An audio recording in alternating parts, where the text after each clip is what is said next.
Yesterday, I took my children to this fun play place where they have climbing walls and ropes and slides and all sorts of other ways to spend the day and have a ton of fun and use up a lot of their overflowing energy and have them sleep really well at night. We're there at this play place and it's all renovated and both kids are so excited. Everything's brand new. What they thought it was going to be was different. They find this climbing section of the play place. The climbing section has 5 different climbing walls and then has this set of stairs that are something like wooden pylons, obviously child-friendly version of wooden pylons. Some's covered in some sort of a child-friendly material. They have these 10 pylons that are ascending like a staircase and maybe 2 or 3 feet away. So a kid that's maybe around 10 would have the right leg span gait in order to get all the way to the top. Once you're at the top, you're in your harness and you just get to enjoy this lovely free fall feeling of enjoying going from about 20 feet up in the air back down to the ground so that you can repeat the whole process over again and enjoy this ascending staircase and then the free fall at the end. My 10-year-old daughter, who's so brave in so many different ways, I see her attempting to do this pylon staircase over and over and over again. And every single time she gets blocked at that 9th pylon. It was just the last pylon that she could do. She's big enough to go from one to the other. She did 9 previous steps. But there was something, some fear, something blocking her from getting to that final step, from breaking through to that final hurdle, from breaking through that glass ceiling where she could enjoy that full free fall from the top. Must have gone on like this 20 times. She's 1, 2, 3, 4. Still going. 5, 6, 7, 8, and then 9. And then I see her on the 5th, 6th time. I see her putting a foot up. Okay, testing the waters. Then a couple more times and I see her trying to sit on it. Okay, she's sitting on it. Yay, we're at the 10th, but we're kind of half invested in it. And then I see her put her feet back on 9 and take the free fall from there. It went on like this for a few hours. We had a lot of fun. It wasn't the only activity that they did at this play place, but she kept returning to it. She was stuck on it. She wanted to get there so badly. It was just block, just a mental block, some sort of a fear of getting to that top rung and having nothing on the other side to keep going. Had there been 10 more pylons after that 10th one, I am positive that she could have kept going and she would have gone to that 19th one and had that same feeling when she was about to go to that last pylon of having nothing around it and the idea of putting 2 feet on a very small surface. Oh, there's about 10 minutes to go.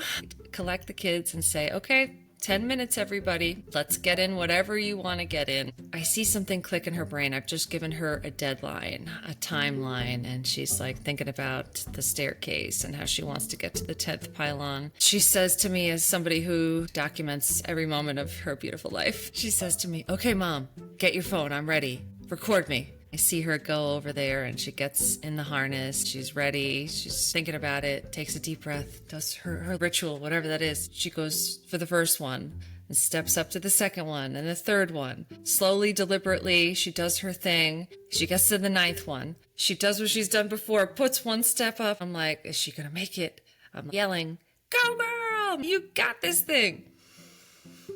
And she did it. She got the 2nd foot up there, all the way up to that last pylon. I see this look on her face that's pure joy and pure excitement at what she just did. I see that she's so surprised that she did it. She knew she could do it. She had done 9 before, but she did the last one that had been this block for her. She got over her fear when she had a little timeline, a little enthusiasm behind it, a little challenge behind it, and she got over her fear. She's hanging out up there. Of course I captured it. She's so surprised. This is pure elation on her face. I see her take this amazing free fall and just enjoy herself on her descent back down to the bottom. Once she had done this, she decided to keep going. So if she had done this 20 times before and only gotten up to 9, now she went 20 times again and gotten up to 10. Up until now, there's a line of very cute little kids who are inspired by her wanting to do the same activity and waiting for her to be done. Made me thinking about creative projects. How many times is it that you'll have all this time in the world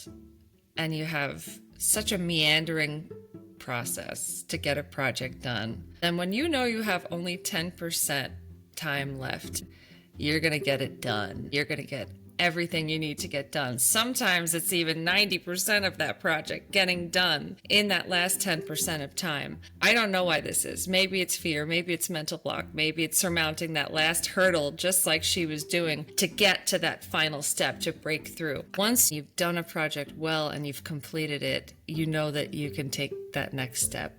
I think about it in my own running journeys. I've hit a lot of plateaus. I started running when I was young. I was on the track and field team. Now, as an old lady, I think about some of those early on experiences of running, because endurance has so much to do with your clarity, your confidence, your mental strength. I think even more so than your body, you just have to be able to plunge through it. I think about my high school coach and how did he work with this bunch of teenage kids that had so many different things going on, and hormones and different levels of energy. How did he formulate us into a team? It seemed that to me that whenever I was super tired, whenever we hit any sort of a plateau, was when he took out something like a tool to change it up, right? Like a suicide, which for anybody who doesn't run, it's not that morbid. It's just basically the hardest training tool that I ever had to do. Running, sprinting for your life halfway through a field and back, and then sprinting all the way across the field and back. They usually came in groups of 10. By the time you're finished with the 10th one of going halfway through the field, all the way through and back as fast as you can, you're just ready to keel over and,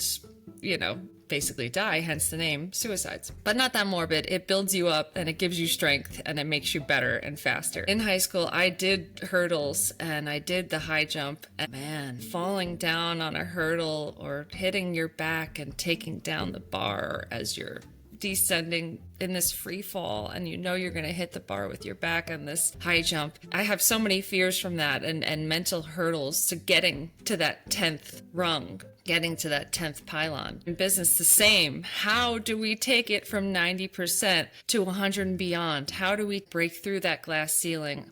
How do we see this bigger picture in which we can truly grow and do something that's unique and special in the marketplace? For everybody, it's different. I do think that you need to have that light, that clarity, that confidence in your thoughts. It's so important to believe in what you're doing, because no matter whether you believe in it or you don't, you're right. There's something about having that little timeline. Give yourself a timeline and see if that will give you the strength to know that you can do it. You've already done this 9 times. How do we get to the 10th? Believe in it, do it. It's as simple as that. Have a wonderful day.